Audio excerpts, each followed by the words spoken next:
¿Qué tal? Les habla Jorge Gestoso. En el programa de hoy, las batallas inevitables de la Tercera Guerra Mundial con otro notable invitado, Fernando Esteche, catedrático universitario directamente desde Buenos Aires. Fernando Esteche, una cálida bienvenida al programa. Gracias, Jorge, un gusto estar con vos nuevamente. El gusto también es nuestro. Fernando, tú has escrito un artículo bajo el nombre de Las batallas inevitables de la Tercera Guerra Mundial, y la pregunta es, de todas esas batallas, ¿a cuál tú le estás poniendo más atención o te preocupa más? No, en realidad lo que me preocupa es la guerra, las batallas que tenemos más sobresalientes, y para aclarar, digo, esto es una categoría política que construyó en su momento, sin ser analista internacional ni ser prospectivista geopolítico, la construyó en su momento el Papa Francisco, que dijo: estamos en medio de una guerra, de una tercera guerra mundial que se está dando por partes o fragmentadas, y que tiene además la particularidad de tener una dimensión de guerras híbridas, esto que ustedes han venido desarrollando en distintas entrevistas y programas, que tiene otro tipo de formatos, y también guerras convencionales. En el marco de las guerras convencionales tenemos lo de Ucrania, ¿no? La guerra proxy de Unión Europea contra Rusia. Tenemos esa amenaza que ha crecido en los últimos días, después de lo que ha sido la cumbre de OTAN, la amenaza sobre China, ¿no? En Taiwán, ahí que hay una pretensión de creación de un conflicto permanente o condiciones de posibilidad de crear un conflicto permanente. Y lo que hemos vivido últimamente, que tiene que ver con lo que ha sido los ataques arteros injustificados de Israel y Estados Unidos sobre la República Islámica de Irán, que ha sido lo que ellos llaman la guerra de los 12 días, eufemísticamente, y que uno intenta empeñarse en señalar: esto no es una guerra, esto es una batalla, porque la guerra real es la que comprende todas estas dimensiones. Y todas estas batallas, ¿qué es lo que enfrentan? Pues la gran discusión es: si es una guerra, ¿quiénes son los contendientes?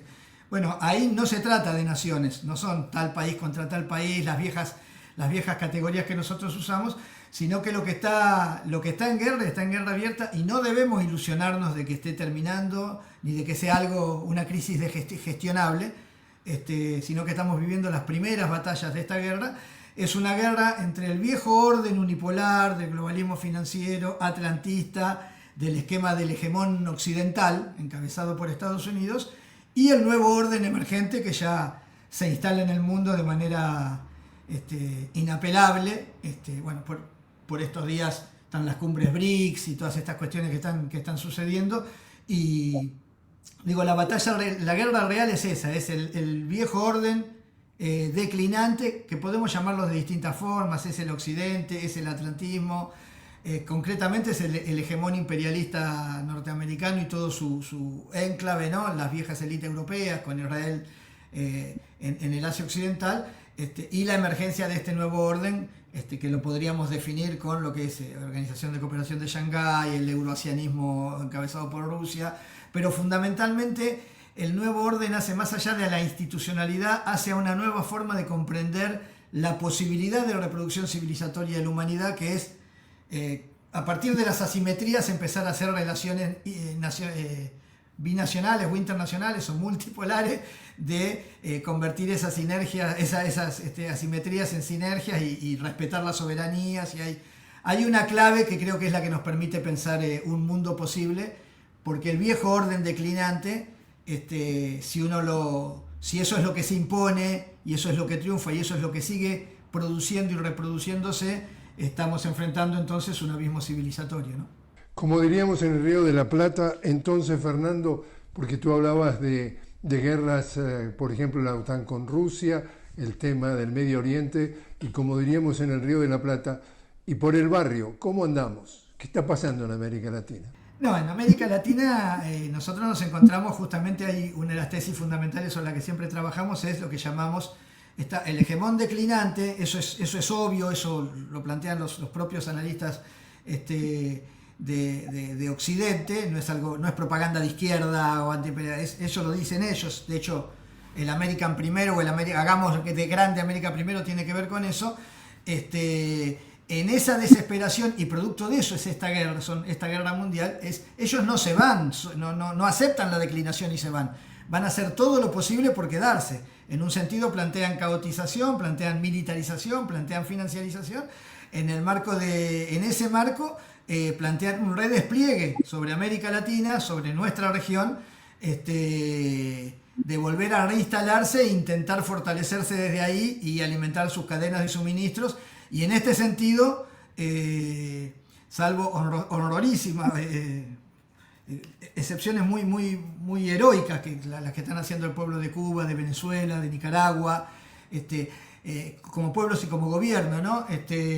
Intentos que se van haciendo desde México, pero después con desigual fortuna van titubeando y tratando de sobrevivir entre la presión de la reinstalación imperial en nuestra América y la construcción de propia soberanía, gobiernos como el de Colombia, bueno, el de Brasil con sus particularidades, Chile, Uruguay.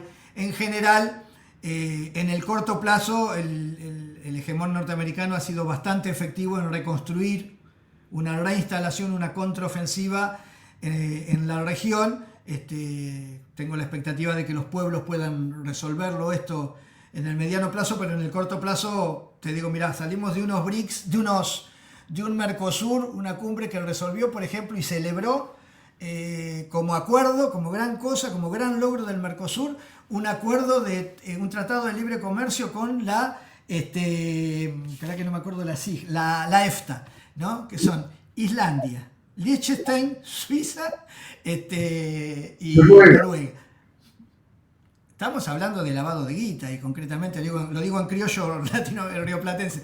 Estamos hablando de celebraron un acuerdo de libre comercio con un área que conlleva 14 millones de personas como mercado, es decir, no es un gran mercado. ¿Y qué ofrece? Lo único que ofrece son activos financieros, criptomonedas, gestión de seguros, es decir, son paraísos fiscales. Eso te da la clave de cómo está pensando, por ejemplo, el Mercosur, la recomposición productiva, de recuperación de soberanía de la región. Para mí es preocupante. Y unos BRICS donde ni Putin va porque no se le ofrecen garantías de seguridad, lo cual ya es un dato, me parece que es todo un dato muy contundente de un juego medio perverso de Itamaraty. Xi Jinping tampoco acude. Esto no quiere decir que estén en peligro los BRICS, sí quiere decir que hubo un desarrollo muy deslucido de lo que fue la presidencia pro tempore de Brasil, donde en todas las cumbres de BRICS habíamos tenido eventos de crecimiento, de nuevas asociaciones, de expansión. En este periodo último, más allá de las guerras que padecieron y las tensiones que padecieron propios miembros de los BRICS, se sigue con la propia lógica del viejo orden que está cayendo. La gran preocupación, por ejemplo, de Brasil, que en nuestra región es la potencia indiscutible, la mayor economía política, la mayor economía de la región, la preocupación de ellos es tener una silla en el Consejo de Seguridad de Naciones Unidas, y para eso además propone que esté en Japón y Alemania, fíjate vos, y eventualmente Nigeria. Bueno, y que no haya poder de veto. ¿Para qué querés el poder de veto si tenés mayoría automática? Ese es el viejo esquema, ese es el viejo orden, eso ya no tiene ningún sentido. No pudo parar ninguna guerra, no pudo intervenir en ningún lado. Se le rieron en la cara en Israel ante cada declaración, y me parece que eso da cuenta de una falta de sincronía. Hay que plantear ahí una afinación a los nuevos tiempos que importan e imponen una nueva institucionalidad que sea mucho más efectiva. De lo que da cuenta además cómo se resolvió el alto el fuego en Asia Occidental, y cómo se resolvieron las tensiones en el propio Asia también, allá entre India y Pakistán, ¿no? Hay otra diplomacia, hay otra institucionalidad que es mucho más efectiva.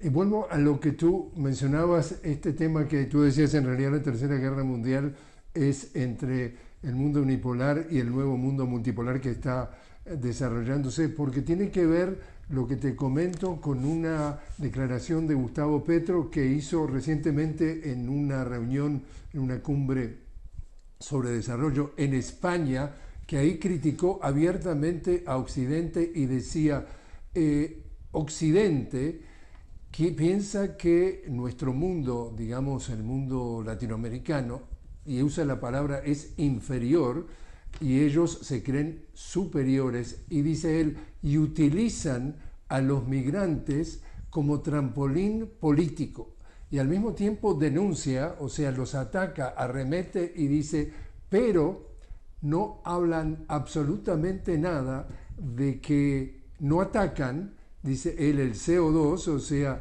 el gas contaminante del planeta, que ellos son los principales productores de ese gas, o sea, de ese gas contaminante, y que en definitiva están liquidando el planeta. Es decir, cómo el discurso de este mundo multipolar siempre pone a la defensiva, contra las cuerdas, todas las denuncias o todos los intentos del sur global para venderlo como culpable. Es decir, en este intento del status quo, eso siempre está presente en los medios, el manejo de las imágenes y de las palabras. No, es que eso, primero lo de Petro como analista siempre en general es un tipo muy agudo y muy preciso. Después categorías que tenemos que aprender a usar, que tiene que ver, bueno, Telesur es emblemático en eso, porque típico es, nosotros somos el sur, no somos occidente, son cosas distintas, ¿no? Acá las élites políticas suramericanas creen todavía que son occidente, somos el sur y pertenecemos al sur global. Y lo otro es lo que vos señalás, ya lo planteó Foucault en su momento, es decir, la circulación del discurso que tiene que ver con la propiedad. Acá no hay libertad, hay libertad de prensa, lo que hay libertad es de propiedad y la propiedad de los medios y la propiedad del algoritmo, que es otra forma de construcción de discurso social, está en manos de Occidente. Es más, mayoritariamente está en manos del sionismo, ¿no? Pero digo, en general está en manos de Occidente. Entonces tenemos cosas como que en Israel no cayó ningún misil, por ejemplo, y en Irán perdieron una guerra, a pesar de que Irán celebró, Israel todavía está en una crisis política muy grande. Tenemos cosas donde los invasores, en vez de ser invasores en Asia Occidental, hay conflicto, pero en Ucrania hay invasión. ¿Cómo hacen ahí una administración de la semiótica que construye sentido? Y eso tiene que ver con la propiedad de los medios, por eso tanto se valora las trincheras mediáticas que pueden construir discursos, narrativas, como Telesur, como Russian Today, como las africanas que están emergiendo, que permitan hacer circular otra noción. Ahora, en cuanto a cuál es el golpe, por qué es tan sencillo que siempre la narrativa del sur global vaya en ofensiva contra la de Occidente, porque la producción política de Occidente es de rapiña, es lo que yo te planteaba con el tema del abismo civilizatorio. No tiene solamente que ver con el CO2, con la contaminación, con las formas de producción, sino que las formas de producción y las formas de consumo en un planeta finito como el que tenemos no pueden continuarse, y las formas de relaciones de poder tampoco pueden continuarse, y las formas de producción política que tiene Occidente, que son las que yo te nombré, el militarismo, así resuelve las cosas, la financiarización, que eso es destrucción del trabajo, la destrucción del trabajo es la destrucción de nuestras culturas, la cultura es la manera en que nos realizamos en el medio ambiente, la caotización, lo que no pueden resolver, lo caotizan, y la narcotización, porque eso lo producen ellos, de los colectivos sociales y de los estados. Eso nos lleva, por eso te digo, a un abismo civilizatorio. Por eso es tan sencillo desde el sur global construir narrativas que impugnan esta forma de producción política de Occidente y que alumbran la posibilidad de, aunque parezca una utopía inalcanzable, pero donde hay ejemplos históricos que esto se resuelve, una posibilidad de realización civilizatoria. Fernando, te invito a hacer una pequeña pausa.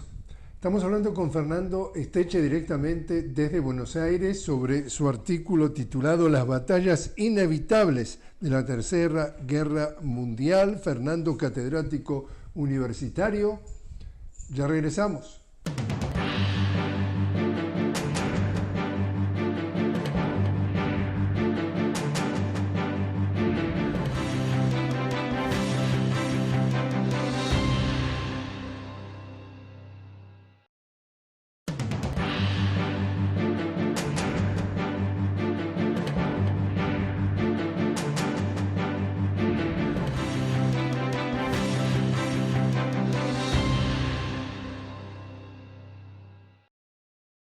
Continuamos hablando con Fernando Esteche directamente desde Buenos Aires. Fernando, catedrático universitario, estamos hablando sobre su artículo Las batallas inevitables de la Tercera Guerra Mundial, y dentro de las batallas que tú consideras inevitables, tú dices la guerra cognitiva. Cuéntanos. Sí, dos cosas. Primero, si me permitís, Jorge, sí. Hay un intelectual vietnamita que es Sonny Tang, que es quien nos advierte a todos. Él después lo va a tomar a Sonny Tang, de Vietnam, lo va a tomar Alexander Dugin, y va a proyectar mucho más masivamente su mensaje, que es quien advierte esto de no nos hagamos ilusiones de que la caída de Occidente o del atlantismo va a ser una crisis gestionable. Va a ser una guerra, y va a ser una guerra bestial. De ahí surge la idea del artículo, ¿no? De que son batallas inevitables que vamos a tener que enfrentar. Y en esas dimensiones que están las convencionales y las híbridas, la guerra cognitiva tiene que ver con lo que hablábamos antes de la pausa. Me parece que tiene que ver con la creación de sentidos y con una oferta de consumos culturales, con nuevas formas de consumos culturales que constituyen nuevas formas de individuación, que en general tienden al individualismo, es decir, no a la creación de comunidad. Es decir, esto de vos ves chicos conectados en torno a la mesa de un bar, cada uno conectado con su pantallita, capaz que están chateando entre sí, pero digo, la guerra cognitiva tiene que ver con la manera en que Occidente pretende, a través de determinados consumos culturales que va orientando, ¿no? con determinadas formas de lectura de la realidad que va orientando, a través de dispositivos, del manejo de la inteligencia artificial, del manejo de las redes sociales, de distintas cuestiones. Ellos tienen la ilusión en Occidente de que eso puede producir un automatismo o una situación de idiocia social que sea más fácil de controlar. En un sentido, eso en un primer punto puede ser que tenga efectividad, digo, porque sobre esto hay estudios de recepción en la comunicación hechos. Es posible que en algún punto tenga efectividad, pero los que vivimos la vida transpirando y trabajando y en el día a día, también sabemos que eso tiene el límite propio de lo experiencial, ¿no? La comida en la mesa, la caricia física, eso no puede dejar de suceder. Es decir, yo no creo en la posibilidad. El objetivo de la guerra cognitiva es esa, la automatización, la idiocia. Yo no creo que eso tenga mayor efectividad, que eso tenga efectividad en el largo plazo, pero sí creo que nos afecta en el corto plazo, por lo cual explica muchas veces algunos comportamientos electorales generales, que tienen que ver con despolitizar, con crear, en la disputa por los sentidos, producir la hegemonía de una narrativa circulante que se vende como verdad legitimada, y no ofrecer herramientas o elementos para que eso se pueda discutir. En esto hay devastación de los sistemas educativos. Por ejemplo, en América Latina están implotando los sistemas integrados de educación de primer y segundo nivel, ni hablar del tercer nivel. Bueno, son las cosas que esperamos que las dirigencias políticas aprendan a identificar y sepan gestionar para revertirlas, ¿no? También, como subtítulo de tu artículo, en un momento tú dices el verdadero poder tras el trono presidencial. Y aquí hago una consulta. Tú mencionaste en el primer segmento el tema del sionismo. El sionismo a nivel internacional, a nivel global, ¿qué es y dónde está? Y si es el verdadero trono tras el poder presidencial. Sí, ahí yo trabajo con esa hipótesis. Yo creo que primero creo que en Estados Unidos hay una gran crisis de administración del poder, porque hay proyectos históricos distintos. Está el proyecto del globalismo financiero y el proyecto que expresa Trump, que es del continentalismo, si se quiere, productivista. Ahora, acaba de salir hace poco tiempo nomás la ley el paquete de leyes que él presenta, que es un paquete de leyes que favorece o articula o produce financiarismo. Es decir, si bien por un lado alimenta el complejo militar industrial, por otro lado plantea una serie de apoyaturas estatales al desarrollo de las inteligencias artificiales, los semiconductores, y por ejemplo le saca los créditos a Tesla, que por esto se nos fue en su momento Elon Musk, dice, lo poquito productivo que ofrecía Silicon Valley, lo poquito productivo de riqueza real, que era los Tesla y el Space, eso fue derrotado. Lo que plantea como riqueza ficticia, la inteligencia, la economía de la inteligencia que le llaman, y que eso está absolutamente financiarizado, eso es lo que el Estado va a subsidiar. O sea, Trump cayó víctima de su propia trampa. Esto es el Estado profundo. En esto le hizo distintas trampas. Creo que los bombardeos sobre Fordow en Irán es una trampa en la que cae Trump. Pero ante la pregunta concreta que vos hacés, sí, yo creo que ahí ellos tienen, en Estados Unidos es legal el lobby. En algunos de nuestros países latinoamericanos no. En Estados Unidos es legal y está reglamentado. Se puede hacer lobby, se puede... y ahí hay una asociación sionista internacional muy poderosa que tiene control a partir de lo que para mí es una extorsión, para ellos es trabajo de lobby, sobre cada legislador y cada congresista a partir de un estudio pormenorizado de la vida privada desde que iban a la escuela, a la preparatoria, hasta los últimos días. Entonces hacen un trabajo de extorsión permanente que explica el silencio ensordecedor sobre los crímenes y el genocidio que hay en el Congreso norteamericano sobre lo que pasa en Gaza. El control de la Reserva Federal, el control de Wall Street lo tiene el sionismo, es decir, vos agarrás las firmas, las principales firmas, incluso identificá al principal inversor de BlackRock, Finkelstein, o Fink, se corta el apellido, pero Finkelstein. Las distintas casas de inversión fundamentales en Wall Street, que son las que después van a imponer al secretario de Reserva Federal que Trump quiere echar, y el tipo no se va a ir porque no tiene ningún poder Trump para echarlo, da cuenta de este poder. Yo siempre digo, el lector Lego cree que Estados Unidos protege a Israel, y la ecuación es al revés. La ecuación es que Israel decide lo que tiene que hacer Estados Unidos respecto de su propio destino. No sé si Israel como entidad, pero sí esa élite sionista, supremacista, racista, genocida, que tiene distintas expresiones y tiene algunas expresiones degeneradas como Smotrich, Birx, Netanyahu, o algún otro, pero que en nuestra región también los encontramos con los grandes inversores financieros inmobiliarios como Elstein, Elsastein y tantos otros, ¿no? También para terminar, entonces, Fernando, voy otra vez a nuestra región, vuelvo al barrio. Y el tema es que hay consenso entre muchos analistas que lo que sucede, lo que hemos visto en las últimas décadas en América Latina, es que los líderes progresistas a través del voto popular llegan al gobierno, pero no llegan al poder.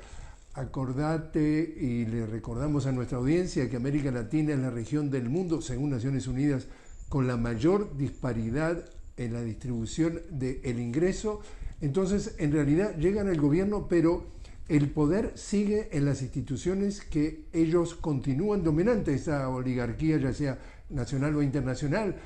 Cristina Kirchner dice: acá no hay poder judicial, es el partido judicial. Acá estamos viendo que entonces Cristina bajo prisión domiciliaria, estamos hablando de que Pedro Castillo tras las rejas, en un golpe lawfare directamente por el Congreso peruano. Estamos hablando de que Petro contra las cuerdas, acaba de también revelarse otro intento de golpe con reuniones con congresistas estadounidenses como Mario Díaz Balart. Estamos hablando de un Bolsonaro que activamente sigue tratando de defenderse del golpe que le quiso dar a Lula. Estamos hablando de que Venezuela, Cuba y Nicaragua siguen bajo una guerra híbrida.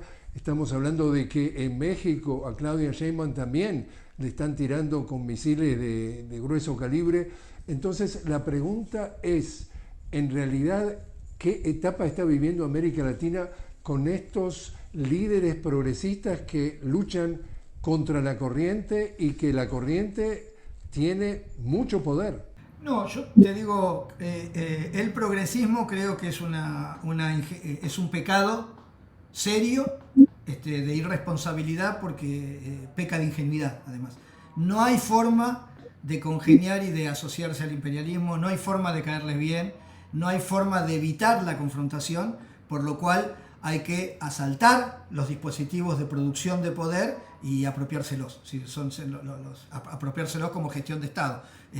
Si un gobierno expresa la voluntad popular, hay que garantizar que esa voluntad popular no pueda ser burlada a partir de la pretensión ilusa de poder gestionar la administración de un gobierno en convivencia con ellos. Eso hay que desmontar los aparatos judiciales, hay que desmontar los aparatos militares cuando son enclaves o están pentagonizados.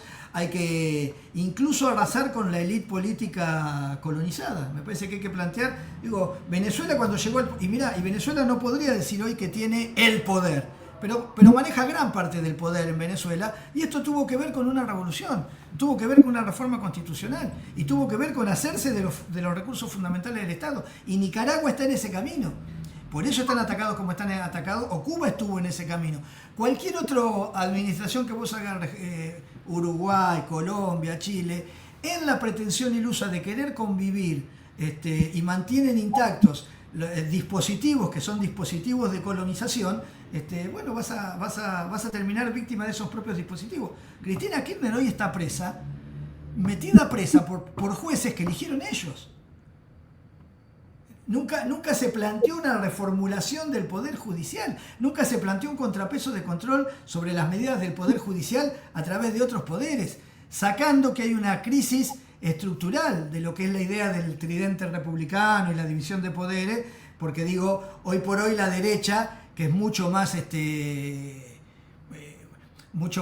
proactiva que el progresismo, la derecha no tiene empacho en violentar los formatos democráticos y los formatos republicanos, y no le importa nada, y cuando tiene que impugnar, impugna, y cuando tiene que anular una resolución judicial, la anula. El progresismo está siempre más pendiente del que dirán, y es cautivo además de ese problema. Entonces lo que hay que entender es que hay que construir acumulaciones de fuerzas populares que permitan, una vez llegado a los resortes de administración de la gestión de poder, resolver el control de los resortes de administración del control de poder. Si no, son derrotas inevitables. Por eso te digo, esa idea de las batallas que hay que dar, el que se ilusione.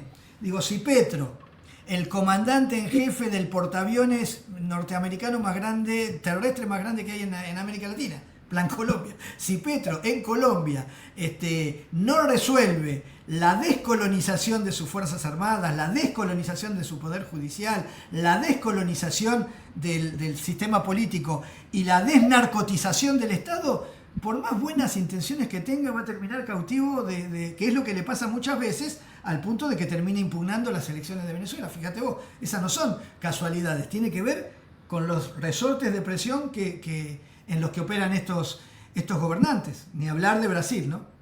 Fernando Esteche, muchísimas gracias por haber estado con nosotros. Te agradezco mucho, Jorge, la invitación.